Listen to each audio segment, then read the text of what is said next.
The Land Transportation Office and the Philippine Coast Guard have agreed to help each other to more effectively enforce the no net registration, no travel policy. This and other stories in tonight's national news wrap-up. Both the Land Transportation Office, or LTO, and the Philippine Coast Guard, or PCG, will be strictly implementing the no registration, no travel policy against unregistered private and public utility vehicles.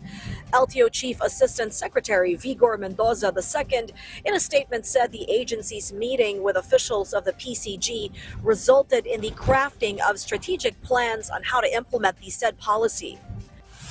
The government has set free 20,303 persons deprived of liberty, or PDLs, so far. According to the New Bilibid Prison, or NBP, the PDLs are those who have served their good conduct time allowance, were paroled, or have completed their respective sentences, and thus are already eligible to return to the folds of society.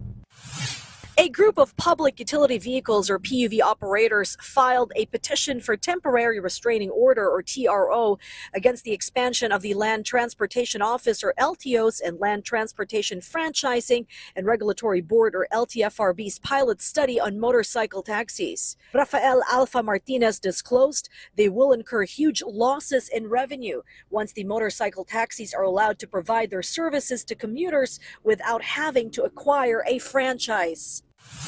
Department of Social Welfare and Development, or DSWD Chief Rex Gatchalian, and the United Nations Population Fund, or UNFPA, signed a memorandum of understanding to empower and uphold the rights of women and children and to intensify moves against gender-based violence in the country.